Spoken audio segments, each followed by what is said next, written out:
नमस्कार दोस्तों, कैसे हो आप लोग। आशा करता हूँ सब ठीक लोग होंगे। और दोस्तों, मेरा ये यूट्यूब चैनल है। बहुत से ऐसे दोस्त हैं जो यूट्यूब चैनल मेरा देखते तो हैं पर सब्सक्राइब नहीं करते। तो प्लीज़ आपसे रिक्वेस्ट है यार, मैं यहाँ जेन्युइन बातें करता हूँ और जेन्युइन वीडियोस बनाता हूँ। कोई फेक नहीं होती, कुछ भी नहीं होता। और आप लोगों की नॉलेज के लिए है। तो आप इतनी वीडियो देखते हो तो प्लीज़ मेरे चैनल को सब्सक्राइब करिएगा और बेल आइकन जरूर दबाइएगा। और दूसरा, बहुत से ऐसे दोस्त हैं, उबर के ड्राइवर हैं, ओला के ड्राइवर हैं, उनके लिए भी अच्छी न्यूज़ के लिए एक वीडियो बनाने वाला हूँ बहुत जल्द। तो प्लीज़ आप लोग भी सब्सक्राइब करिएगा। और तीसरी बात में कि बहुत से ऐसे लोग हैं जो 15 दिन वाला लोन जो लेते हैं फ़ोन में, एप्लीकेशन लोन जो होता है 15 डेज़ पीरियड का, कोई 30 डेज़ पीरियड वाले जो लोन लेते हैं। तो 15 दिन में जमा करना होता है, किसी को 30 दिन में जमा करना होता है। ऐसे बहुत छोटे छोटे अमाउंट वाले लोन्स वगैरह होते हैं, तो उनको भी बड़ी परेशानियां हो रही है इस टाइम में लॉकडाउन को लेकर के। तो दोस्तों, घबराने वाली बात नहीं है। आप लोगों के लिए एक नई वीडियो ले आया हूं मैं। और मेरी बात खत्म होने के बाद में अब वीडियो वो चालू होने वाली है। तो प्लीज़ उस वीडियो को एक एक उसके जो वर्ड्स हैं ना उसको बारीकी से देखिएगा। और डिस्क्रिप्शन बॉक्स में भी दे रखा है, और कंप्लेंट करना चाहें तो आप कंप्लेंट कर सकते हैं अगर आप भी इनसे परेशान हैं। पर आपने देखो, पैसा लिया तो देना तो पड़ेगा आपको, पर उसके लिए आप लोगों को सताया भी नहीं जा सकता और आपके ऊपर जो है आपके अधिकारों को छीना भी नहीं जा सकता। तो इसलिए आप लोगों के लिए वीडियो बनाई है। तो आप लोगों को देना तो पड़ेगा, ये बात तो है। पर उसके लिए आपको, अगर आप पैसा देना चाहते हो थोड़ा लेट हो रहा हो लॉकडाउन को लेकर के, तो आप लोगों के लिए ये वीडियो बहुत अच्छी रहेगी। और अपने अधिकार जानना भी आप लोगों का अधिकार है। और 100% वीडियो सही मिलना भी यूट्यूब के अंदर एक बहुत बड़ी बात होती है, क्योंकि ढूंढते रह जाओ, लोग फेक बहुत डालते हैं। तो प्लीज़ आपसे रिक्वेस्ट है, मेरे चैनल को सब्सक्राइब करिएगा और ये वीडियो को पूरा देखिएगा और बारीकी तक देखिएगा। और लाइक करिएगा, शेयर करिएगा, ताकि और दोस्तों तक ये बात पहुंच सके। और नेक्स्ट वीडियो मेरी उबर ड्राइवर के ऊपर होगी। उबर कंपनी ने क्या करा आप लोगों के लिए, क्या नहीं करा। तो प्लीज़ सब्सक्राइब करिएगा। धन्यवाद और वीडियो देखिए। है और उसके बाद क्या हड़कंप मचा है। साथ ही हम ये चर्चा करेंगे कि जो कस्टमर हैं, अगर आप इन छोटे लोन देने वाली कंपनियों से लोन लेते हैं और आपको इस तरह से परेशान किया जाता है, तो आपके पास क्या अधिकार हैं और आपके पास क्या तरीका है इससे बचने का, इस पर हम चर्चा करेंगे। और हफ्ता वसूली, जैसा कि आप जानते हैं कि अंडरवर्ल्ड का ये शब्द अब कॉरपोरेट वर्ल्ड तक पहुंच गया है। कई मनी लेंडिंग कंपनियां लोन रिकवरी के नाम पर ग्राहकों को धमका रही हैं। जबरन वसूली के धंधे में लगी ऐसी कंपनियों के खिलाफ हमने शुरू किया है ऑपरेशन हफ्ता वसूली। जी हां, जहां हम उन सफेद पोश कंपनियों के चेहरे से नकाब खींच रहे हैं। लॉकडाउन जरूर है, लेकिन जी बिजनेस जागा हुआ है और आपके अधिकारों के लिए जागा हुआ है। कई का पर्दाफाश हो चुका है और कईयों का होना बाकी है। सवाल कई हैं, क्या ये कंपनियां ग्राहकों को खुलेआम धमकी दे सकती हैं? क्या उनके पास ग्राहकों के फोन हैक करने का अधिकार है? ये तमाम ऐसे सवाल हैं जो लोग जानना चाहते हैं, खास करके जो मजबूरी में इन छोटी कंपनियों से लोन लेते हैं और बाद में उन्हें अलग अलग तरीके से परेशान किया जाता है। तो जब अगली बार आपके साथ ऐसा हो तो आपको इससे कैसे बचना है, अपने अधिकार जानिए, तरीका जानिए, और जब ये कंपनियां आपको परेशान करे तो आपको कहां पर शिकायत करनी है। इन तमाम मुद्दों पर हम चर्चा करेंगे, लेकिन उससे पहले देखिए ये खास रिपोर्ट। हेलो। हेलो जी, कौन बोल रहे हैं? नेहा गुप्ता जी बात कर रहे हो आप? जी, कर रहे हैं। ठीक है, लेट होने की वजह से आपका डिले की वजह से पेनल्टी लगी है 250 रुपए की, 254 रुपए की। प्लस इससे आपका रिकॉर्ड और सिविल दोनों इम्पैक्ट हो रहा है, जिसके तहत कभी भी हो सकता है रिकवरी एजेंट आपके घर के एड्रेस पे आ सकते हैं, या फिर कुछ बदतमीजी की जा सकती है किसी एजेंट के थ्रू। तो हमें अच्छा नहीं लगेगा कि आपके पेरेंट्स के पास कॉल जाए या फिर आपके घर पे कोई आ जाए। हफ्ता वसूली की ये कॉल अंडरवर्ल्ड के किसी डॉन या उसके गुर्गे की नहीं है। पैसों के लिए ये धमकी कोई गली का गुंडा नहीं दे रहा है, बल्कि 2, 5 और 10,000 जैसी मामूली रकम उधार लेने वालों के टॉर्चर का ये गंदा खेल खेल रही हैं लोन देने वाली कंपनियां और उनके रिकवरी एजेंट्स। लोन वसूली का दिल दहला देने वाला सच जब सामने आया तो हम भी चौंक गए और अपनी जिम्मेदारी निभाते हुए हमने तुरंत शुरू किया ऑपरेशन हफ्ता वसूली। आप भी सुनिए इन कंपनियों की काली करतूतों के सबूत।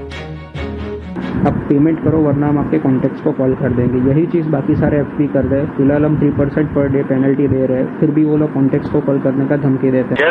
पहले करना है तो कंपनी ने घुमा देगी फोन एड्रेस पे।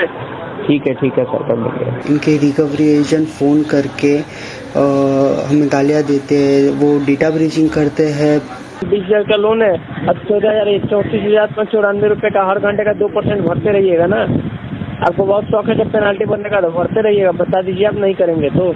Like 1 a.m., 3 a.m. they are calling and abusing. They are using abusing words.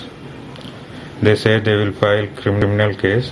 देखा आपने कि कैसे सूट बूट पहनने वाले नामी गिरामी कंपनियों के ये रिकवरी एजेंट्स सूदखोरी और जबरन वसूली में जुटे हुए हैं और ब्याज न चुका पाने पर देख लेने की धमकियां दे रहे हैं। सीधे डराने धमकाने के अलावा कई दूसरे हथकंडे भी हैं इनके पास, जैसे क्रेडिट स्कोर खराब करने की धमकी, व्हाट्सएप टेलीग्राम ऐप पर धमकी, आरबीआई सीबीआई के नाम पर फर्जी चिट्ठी भेजकर कार्रवाई की धमकी, फोन हैक कर दोस्तों और रिश्तेदारों को बताने की धमकी, लोन रिकवरी के लिए घर पर पुलिस भेजने की धमकी और देर से पेमेंट पर 30 से 60% प्रति माह की भारी भरकम पेनल्टी की धमकी।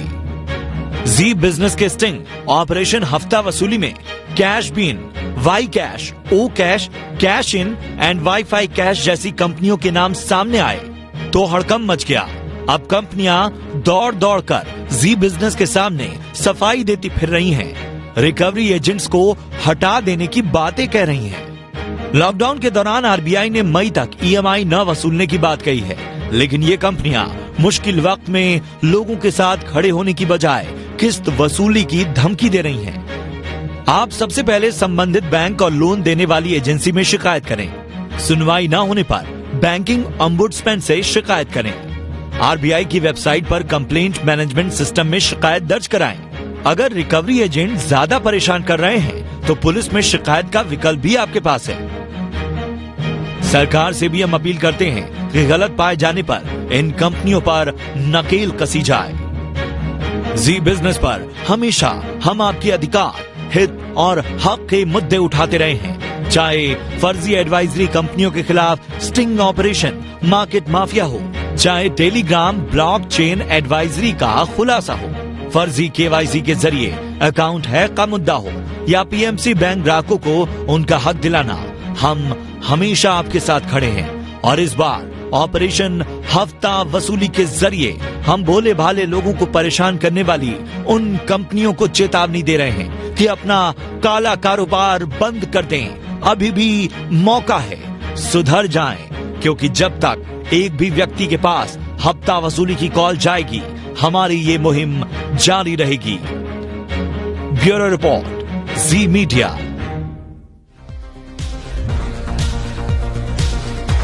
तो देखा आपने कि किस तरह से यहाँ पर पब्लिक को, भोले भाले लोगों को परेशान किया जा रहा है और इसका हमने सबसे बड़ा पर्दाफाश किया है और हम कंज्यूमर की और आपकी हक की बात सबसे पहले उठाते हैं। हमने इससे पहले भी कई बड़े खुलासे किए हैं, चाहे वो केवाईसी का मामला हो, चाहे वो फर्जी एडवाइजरी कॉल का मामला हो। जी बिजनेस हमेशा आपके साथ खड़ा है। तो चलिए चर्चा की शुरुआत करते हैं। हमारे साथ अनुराग शाह हैं, जी मीडिया संवाददाता, जिसने इस पूरे ऑपरेशन को जिसने इस पूरे ऑपरेशन को आपके सामने लाया है, जिसने ये बड़ा खुलासा किया है। हमारे साथ हैं रमेश सिंह साहब, पूर्व ईडी हैं देना बैंक के। हमारे साथ विराग गुप्ता साहब हैं, वकील हैं सुप्रीम कोर्ट के। और हमारे साथ हैं Anand Kumar Bajaj, founder and CEO PayNearby के। आप तमाम लोगों का बहुत बहुत स्वागत है कार्यक्रम में। चर्चा की शुरुआत करें, लेकिन उससे पहले अनुराग, मेरा पहला सवाल आपसे ये होगा कि आपने ये बड़ा खुलासा किया है।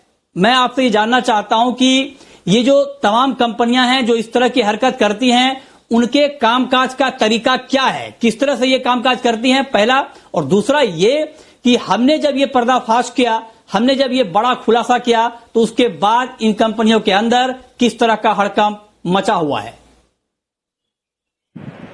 देखिए, जी बिजनेस हमेशा कंज्यूमर के हक की बात उठाता है, कंज्यूमर से जुड़े मुद्दे उठाता है।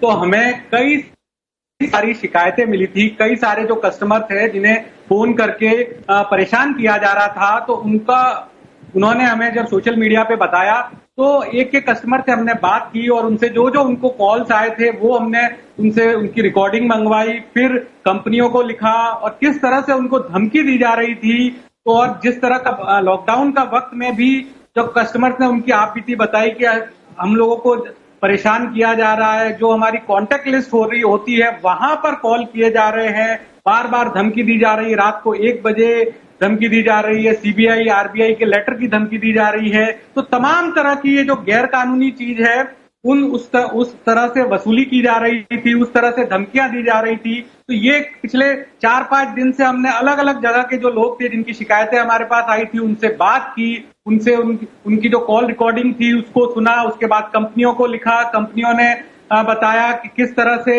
वो नहीं कर रहे हैं। लेकिन जब बाद में हमने कंपनियों को उनका जो रिकॉर्डिंग्स बताई और ऑपरेशन हफ्ता वसूली में एक एक चीज को एक्सपोज किया, तो उसके बाद से ही कहीं ना कहीं हमारे ऑपरेशन हफ्ता वसूली का असर दिखने लगा है। और अब जो वो कंपनियां हैं अपने ग्राहकों को कॉल कर रही है और उनको कह रही है कि अब ये रिकवरी के जो कॉल है आपको नहीं आएंगे, हम आपके साथ अच्छा संबंध बनाए रखना चाहते हैं और 31 मई तक जो है आपसे पेनल्टी नहीं ली जाएगी और रिकवरी के कॉल आपको नहीं दिए जाएंगे। और इसके अलावा कंपनियों ने यह भी कहा है कि कुछ आउटसोर्सिंग रिकवरी एजेंट थे उनको हम उन कंपनियों के द्वारा निकाल दिया गया है। तो ये तमाम चीजें हैं जो जिसका असर पड़ा है जी बिजनेस के ऑपरेशन हफ्ता वसूली से। और कई सारे ऐसे लोग हैं जिन्होंने हमें धन्यवाद दिया है कि जब हमने ये खबर दिखाई तो उसके बाद कहीं ना कहीं जो कंपनियों की तरफ से उन्हें धमकी भरे कॉल आ रहे थे वो नहीं आ रहे हैं और कंपनियों आगे चल के कंपनियां उनको कह रही है कि अब आपको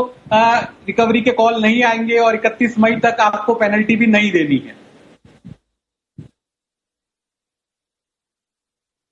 बिल्कुल, हमने जब पर्दाफाश किया, हमने जब बेनकाब किया तो ये कंपनियां अब धीरे धीरे रास्ते पर आने लगी हैं और अब अपने कस्टमर को ये भरोसा दे रही हैं कि आपको परेशान नहीं किया जाएगा। लेकिन अब मेरा सवाल रमेश सिंह साहब आपसे होगा कि ऐसे हालात में अगर इस तरह की कोई कंपनी कस्टमर को परेशान करती है, जैसा कि आपने रिपोर्ट में भी देखा कि रात में 1 बजे 3 बजे फोन कर देते हैं, गालियां देते हैं, रिश्तेदारों को फोन करने की धमकी देते हैं, इस तरह से मेंटल हरासमेंट किया जा रहा है। तो जब इस तरह से अगली बार किसी को परेशान किया जाए तो एक कस्टमर के पास इन परेशानियों से बचने के क्या अधिकार हैं? देखिए, मैं सबसे पहले अनुराग को और जी बिजनेस को इस बात के लिए धन्यवाद देता हूँ कि उन्होंने इतने बड़े इसका पर्दाफाश किया है जो कि लोगों को तकलीफ दे रहा था। जहां तक ग्राहकों ने ये जो लोन जिन लोगों ने लिया है, छोटे लोन 10,000, 20,000, 25,000 के लोन हो गए ये सारे, और इसे देने वाले भी छोटी छोटी कंपनियां हैं जो ऑलमोस्ट 18 से 20%, 30% के रेट ब्याज के ऊपर लोन देती है। और ये अपनी वसूली के लिए इस तरह के हथकंडे अभी ही नहीं, अनुराग ने काफी अच्छा काम किया है, लेकिन इसके पहले भी यही लोग काम करते थे। अब इस समय जब सरकार ने, रिजर्व बैंक ऑफ इंडिया ने कुछ रियायत दी थी सभी कस्टमर को, तो उन्हें चाहिए था कि वे भी रुक जाते, वरना उनका खेल तो चल ही रहा था। अब कम से कम उस पर ब्रेक लग गया है और अच्छा काम हुआ है। मैं जहां तक जानता हूँ कि इसके आगे अब जब भी कोई ऐसा कुछ होता है तो सबसे पहले तो उस कंपनी के मैनेजमेंट के लिए हमें उस मैनेजमेंट के कंपनी के साथ में बात करनी पड़ेगी, उसको शिकायत करनी पड़ेगी, क्योंकि मोस्टली ये सारी कंपनियां क्या करती है, आउटसोर्सिंग करके आदमी लोग को रखा रहता है वसूली किए, और उनकी वसूली निर्भर, उनके कमीशन, उनकी तनख्वाह वगैरह निर्भर करती है वसूली के ऊपर। तो हो सकता है कि वे सारे इस तरह के हथकंडे अपना कर अपनी वसूली करना चाहते हैं। लेकिन इस पर्टिकुलर समय में जबकि सारे देश में हाहाकार मचा हुआ है कोरोना के कारण और सारे प्रकार की छूट मिल रही है, रियायत मिलती है, तब उन्हें इस तरह का अभद्र काम बिल्कुल नहीं करना चाहिए था। आगे के लिए तो मैं इतना ही कहूँगा कि जब भी ऐसा कुछ हो तो एक तो सबसे पहले कि जी बिजनेस के थ्रू भी इस तरह चीजें को किया जा सकता है, एक्सपोज किया जा सकता है, प्लस पुलिस के साथ साथ भी इनका सहयोग देगा। इस समय पुलिस चूंकि एक बहुत बड़े सहकार्य में लगी हुई है, उनका सहयोग मिलना काफी कम लोगों को मिलेगा, लेकिन फिर भी एक काफी अच्छे काम हुआ है यहाँ पे जी बिजनेस पे, इसको रोकने में। ठीक है, तो आप कह रहे हैं कि कई सारे विकल्प हैं, आप शिकायत कर सकते हैं कंपनी में जाके और पुलिस में भी आप इसकी शिकायत कर सकते हैं। लेकिन दिक्कत यह है कि अब रात में मान लीजिए किसी को 3 बजे फोन किया जा रहा है, किसी को इस बात की धमकी दी जा रही है कि रिश्तेदारों को फोन कर लिया जाएगा, पूरा डेटा उनके पास होता है, पूरा कॉन्टैक्ट लिस्ट उनके पास होता है, हैक कर लिया जाता है। तो विराग गुप्ता जी, साइबर लॉ क्या कहता है? मान लीजिए आप अब इस तरह की हमने बहुत चौंकाने वाले खुलासे किए हैं, कोई आम खुलासा नहीं है ये। उसमें आप देखिए नाम लेके बताया जा रहा है, क्या आपकी बुआ को फोन करें, क्या आपके भैया को फोन करें, मतलब उनके पास सारे डिटेल हैं। अब बताइए, जब इस डिटेल का जिक्र करके किसी की मानहानि करने की कोशिश की जाएगी तो लोग घबराएंगे ही, निश्चित तौर पर उनकी चिंता बढ़ेगी, वो परेशान होंगे। तो साइबर लॉ क्या कहता है? जैसे मान लीजिए मैं कस्टमर हूं, मैंने लोन लिया ऐसी कंपनी से, क्या उनको मेरे सारे डेटा को एक्सेस करने का अधिकार हो जाता है, या वो ये कंपनियां गलत कर रही हैं और नियमों की धज्जियां उड़ा रही हैं और इनके खिलाफ कार्रवाई हो सकती है, और हो सकती है तो कहां हो सकती है?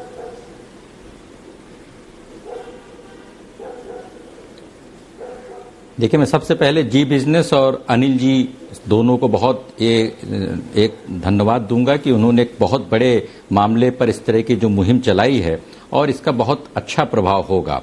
आपके सवाल का जवाब यह है कि किसी भी व्यक्ति को यह अधिकार नहीं है कि सामने वाले के डेटा पर किसी तरीके से हैक करे या उस पर उसको किसी तरीके से कैप्चर करे। इसमें देखिए 4 जो हमारी एजेंसीज हैं उनका बहुत बड़ा फेल्योर है, क्योंकि इसको हम इस तरह से नहीं देखें कि लॉकडाउन के समय में नहीं कर सकते हैं, वो किसी भी समय पर ऐसा नहीं कर सकते हैं। और ये एक व्यक्ति की बात नहीं है, देश के लाखों लोगों की पीड़ा है और वो लाखों लोग पुलिस के पास नहीं जा सकते हैं और पुलिस भी इस पे बहुत कुछ नहीं कर सकती है। तो 4 जो एजेंसियां हैं जहां पर इस पे संस्थागत बदलाव लाने होंगे। पहले नंबर पर रजिस्ट्रार ऑफ कंपनीज, जहां पर ये कंपनियां रजिस्टर होती हैं। दूसरे नंबर पर रिजर्व बैंक जो एनबीएफसी और बैंकों का रेगुलेटर है। तीसरे नंबर पर ट्राई जो इन कंपनियों के द्वारा जो डेटा की चोरी हो रही है, ट्राई उस पर कार्य कर सकती है। और चौथे नंबर पर पुलिस कि जो ये गुंडे और बदमाशों को अपने एजेंटे के तौर पे रखते हैं, तो कैसे उन्होंने केवाईसी कराया कि नहीं कराया, उनका किया कि नहीं किया। और जो डिजिटल प्लेटफॉर्म्स हैं जहां पर ये कंपनियां ऑपरेट कर रही हैं, उस पर यह जरूरी होना चाहिए कि वो आरबीआई या जो उनका एनबीएफसी का रजिस्ट्रेशन नंबर है उसको क्लियरली डिस्क्लोज करें, क्योंकि 2018-2019 में आरबीआई ने इस बारे में अनेक सारे निर्देश जारी किए हैं। तो मैं इसको इस तरह से मानता हूं कि माननीय प्रधानमंत्री जी के आह्वान से जब पूरे देश में इस तरीके के आर्थिक संकट में लोग संयम बरत रहे हैं, उस समय इस तरीके की गुंडागर्दी करना इन कंपनियों की इस समय बिल्कुल गलत है। लेकिन किसी भी समय में ऐसी चीजें नहीं की जा सकती हैं और इस पर केंद्र सरकार और राज्यों को बहुत सख्त कदम उठाना चाहिए। ठीक है, आप कह रहे हैं कि एक सख्त कदम उठाना चाहिए, ये बात बिल्कुल ठीक है विराग गुप्ता जी, इससे कोई इनकार नहीं है। लेकिन मैं सर आपसे ये जानना चाहता हूं कि एक आम कस्टमर, अब आप सोचिए कि 5,000, 10,000, 20,000 का लोन कौन लेता होगा और किस परिस्थिति में लेता होगा? जब बहुत ही मजबूरी होती होगी, घर में कोई बीमार है या कुछ और क्राइसिस है, उस दौरान ये लोन लिया जाता होगा। मैं आपसे जानना चाहता हूं सर, ये जो सारे उपाय आपने बताइए, ठीक है, सरकार के लेवल पर ये सारी बातें होनी चाहिए, लेकिन ये एक आम कस्टमर के नाते जब मान लीजिए कोई रात में मुझे फोन करके ये धमकी देता है कि आपके रिलेटिव्स को फोन किया जाएगा और आपको गालियां दी जाए, तत्काल रूप से एक कस्टमर के पास क्या अधिकार हैं या क्या तरीका है कि तत्काल रूप से वो इस चीज को लेकर के कोई शिकायत कर पाए, ताकि तत्काल रूप से ये मेंटल हरासमेंट उनका रुके? बाद की कार्रवाई तो बाद में देखी जाएगी।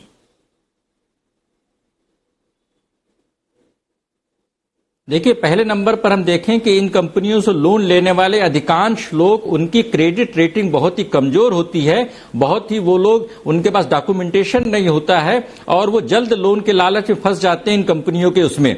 जब भी ऐसी कोई दिक्कत पैदा हो तो किसी भी कस्टमर के पास 3 ऑप्शन हैं। पहले नंबर पर वह स्थानीय पुलिस को तुरंत सूचित करे जिससे कि उसके खिलाफ आपराधिक कार्रवाई हो। दूसरे नंबर पर आरबीआई की हेल्पलाइन में जाकर ओम्बुड्समैन को सूचित करे। और तीसरे नंबर पर केंद्र सरकार की भी उसके जो ट्राई हैं या जो रेगुलेटर्स हैं उनके पास सूचित करें, क्योंकि ये छोटी मोटी बात नहीं है।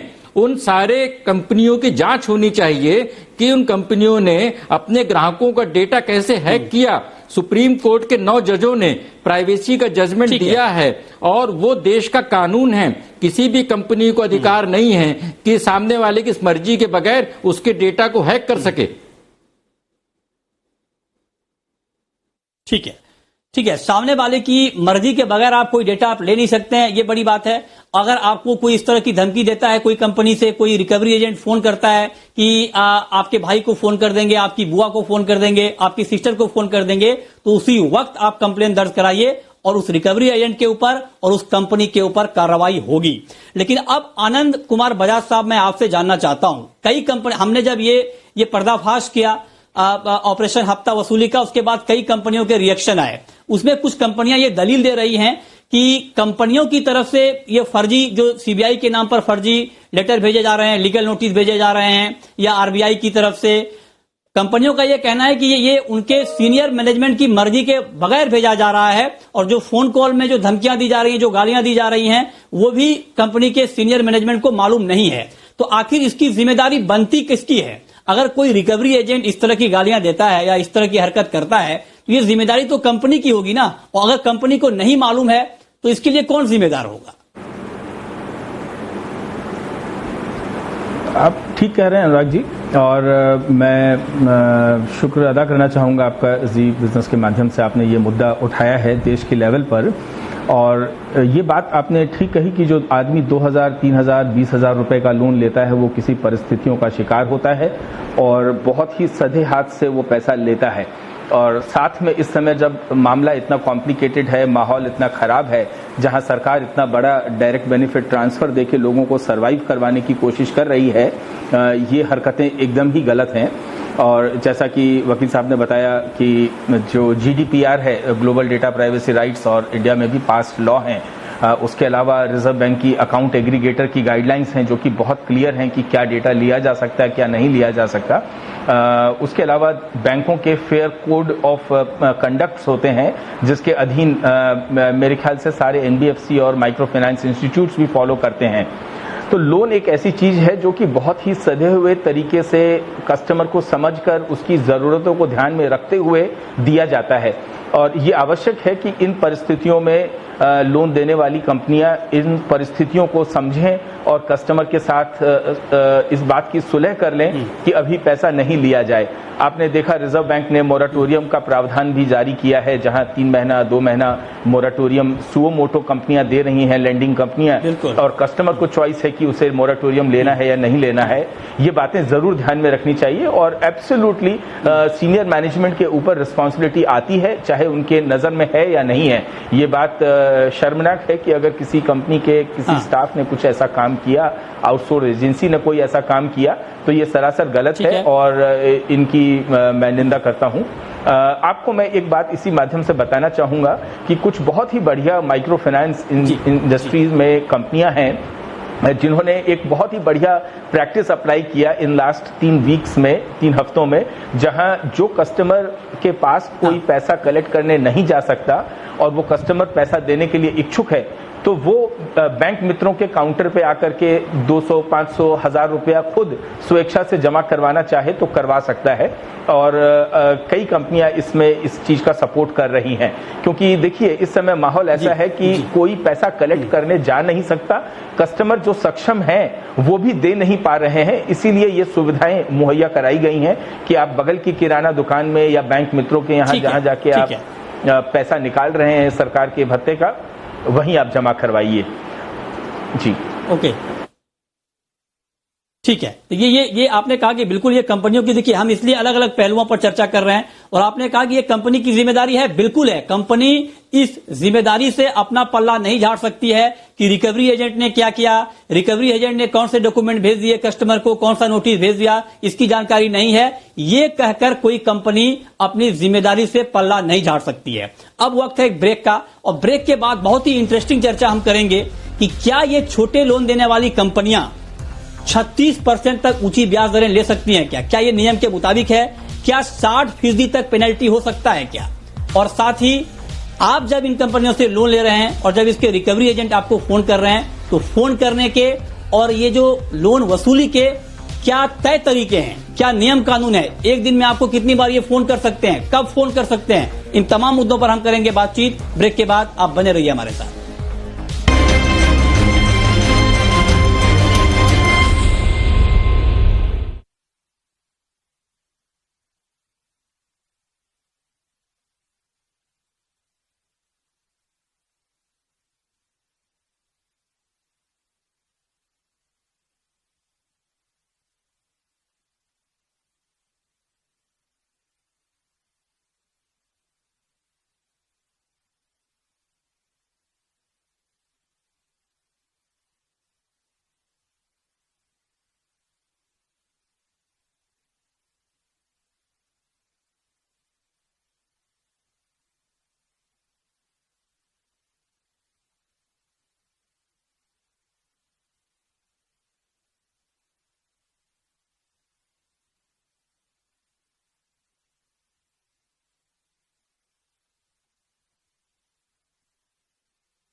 ब्रेक के बाद भी हमारी खास चर्चा जारी है। हमारे साथ सभी खास मेहमान बने हुए हैं। अगला सवाल रमेश सिंह साहब आपसे मेरा होगा कि 36% तक की ब्याज दरें यहां पर ली जाती हैं इन कंपनियों के जरिए इस छोटे लोन पर।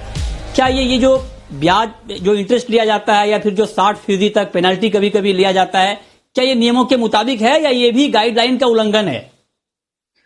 देखिए, जहां तक एमएफआई जितनी माइक्रो फाइनेंस कंपनीज है जो भी है, उन सभी को रिजर्व बैंक ऑफ इंडिया की गाइडलाइन के हिसाब से इंटरेस्ट रेट के बारे में उनको निर्देश किए गए हैं और वे अपने कॉस्ट ऑफ फंड से मैक्सिमम 10% का स्प्रेड रखकर वो चार्ज कर सकते हैं। तो अगर उन्हें समझो कि बैंकों से जो लोन उनको मिल रहा है, जो फंड सोर्स कर रहे हैं, वो अगर 11% मिले तो मैक्सिमम 21% तक चार्ज वे कर सकते हैं, डिपेंडिंग ऑन किस तरह की रेटिंग वो यूज करते हैं, कैसे करते हैं। तो ये इस बारे में कोई दो राय नहीं हुए।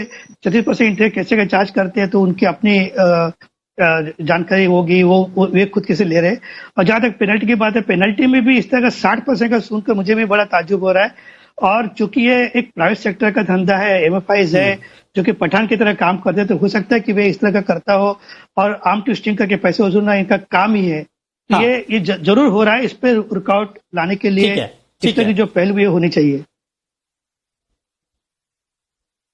ओके, ठीक है। आप करेंगे ये 60% तक की जो पेनल्टी है ये समझ से परे है, यानी अगली बार जब आपसे कोई 60% की पेनल्टी मांगे तो आपको निश्चित तौर पर सवाल करने चाहिए और इसकी शिकायत भी करनी चाहिए कि आपसे इतनी ज्यादा पेनल्टी क्यों ली जा रही है। लेकिन विराग गुप्ता जी, एक सवाल और, आरबीआई की ये डायरेक्ट गाइडलाइन है रिकवरी एजेंट के लिए कि आप कब फोन कर सकते हैं, आप अभद्र भाषा का इस्तेमाल नहीं करेंगे, आप एक तय और जो सही वक्त है उसी वक्त पर फोन करेंगे। लेकिन जब इन नियमों का उल्लंघन हो तब एक कस्टमर के पास क्या अधिकार, कानूनी अधिकार बनता है कंप्लेन करने का, शिकायत करने का?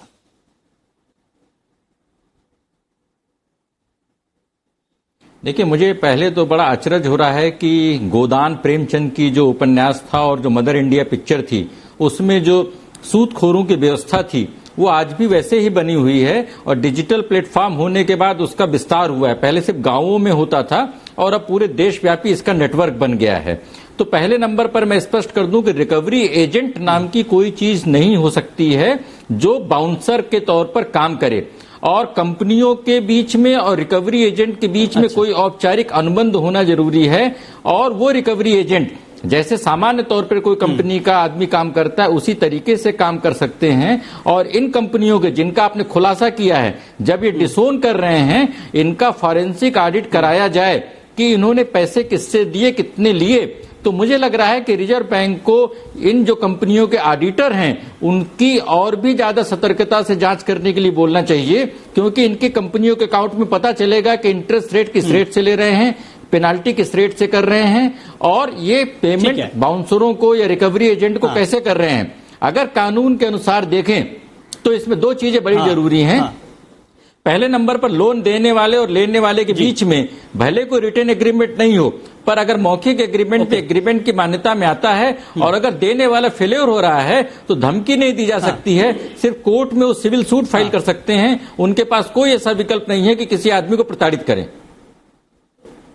ठीक है, ओके, 30 सेकंड में बजाज साहब आपका जवाब लेना चाहूंगा, वक्त की बहुत कमी है, कि अगली बार जब कोई रिकवरी एजेंट इस तरह से परेशान करे किसी कस्टमर को तो उस कस्टमर को उस कंपनी के सीनियर ऑफिशियल के पास जाने का अधिकार होता है निश्चित तौर पर, लेकिन कैसे जाए? क्योंकि ये भी शिकायत आई कि कई बार फोन नहीं लगता है, ईमेल काम नहीं करता है। तो कोई ऐसा प्लेटफॉर्म है जहां पर इसकी शिकायत की जा सके?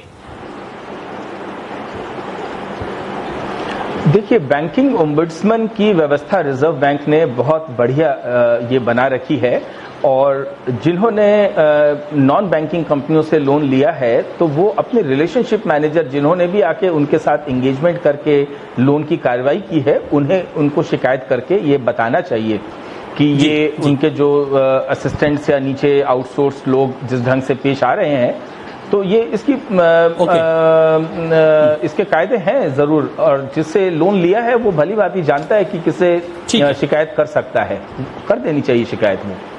ओके, चलिए, बहुत बहुत शुक्रिया आनंद कुमार बजाज साहब आपका, विराग गुप्ता जी आपका और रमेश सिंह साहब आपका हमारे साथ इस खास चर्चा में जुड़ने के लिए और बताने के लिए कि एक कस्टमर के पास इन परेशानियों से बचने के क्या अधिकार हैं, क्या तरीके हैं। तो इन कंपनियों से भी हमारा यही आग्रह है कि अगर आप कि यहां भी इस तरह की हरकत हो रही है, आपके रिकवरी एजेंट भी इस तरह से परेशान कर रहे हैं, तो कृपया इसे बंद कर दें।